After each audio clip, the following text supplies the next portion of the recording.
For our digital narrative, we explored shadows. We did this to stimulate how the sun moves around the earth and how we can observe this through our shadows. To start, we had students examine this probe. What creates a shadow?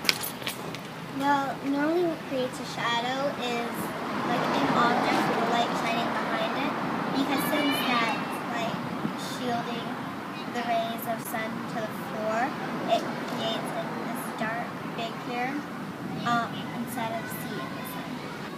Like when the sun's going on something that's it can't be like it's solid, then it creates like a little dark place that in the sun area that moves shade. It's shady over here because the sun is that way and there's something blocking it, which is making a shadow, which is shade. A shadow is something that is the exact same thing as something that moves, and it's reflecting from the sun. All the students understood that shadows are a reciprocate of there being light on an object.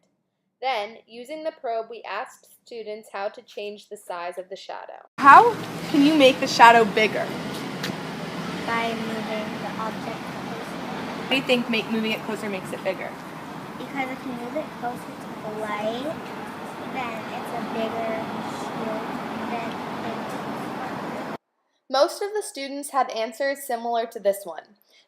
This answer shows understanding that moving the object closer to the flashlight will cover more light, making a bigger shadow.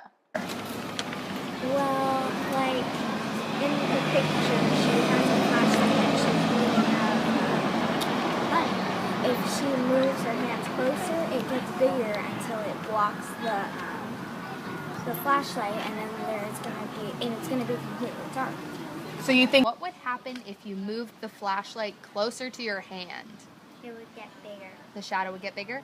And what would happen if you moved the flashlight away from your hand? It would get smaller. Why? Because if the flashlight's far away from you and you're up here, the flashlight can't tell that much, and if you move your hand up closer, it'll get even smaller. By making your hand going back.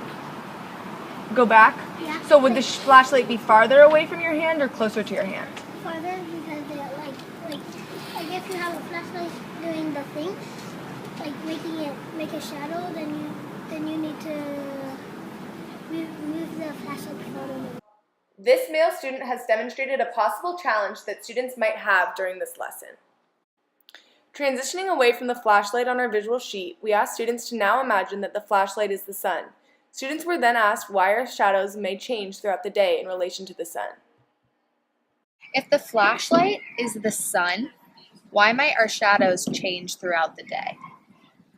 Because we move around and the shadows are moving, and in different places we go, we get bigger.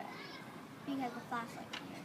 So if the flashlight is farther away, the shadows will get smaller, and closer up they will get bigger. Perfect. And then do you think that our shadows would change throughout the year? Like would they be bigger or smaller in the winter than in the summer? Or? Probably, yeah, because if the sun is shining in the summer, it's normally a lot brighter, which means it's closer to us than it would be in the winter. So in the winter, it would probably be smaller than in the summer when it would be really big. Because if she were to move the flashlight down, her bunny would get really long because of the angle. So, okay. And then what about throughout the year? Do you think that the flashlight would change, our shadows would change throughout the year? Yes. Why do you think that? Because the sun goes around every day, so every day it's moving. Okay, perfect. Because if it's getting darker, then the sun kind of turns into a moon, and then you can't see a shadow because it's already dark. Because they might change because the moon doesn't have that much power like the sun. The students' varying answers to this final question help us to understand these students' prior knowledge. During this lesson, students will learn that throughout the day, the sun appears to be moving across the sky due to the Earth's daily rotation. Your shadow will change size based on the sun's position in the sky. For example, if the sun is low in the sky, the shadow will be longer. If the sun is directly overhead, shadows will be shorter. The students will learn all about the movement of the Earth, the Moon, and the Sun, and will be able to observe this movement through their shadows. In our instructional practices, it will be beneficial to use as many visual examples and hands-on experiences to help these students understand this concept.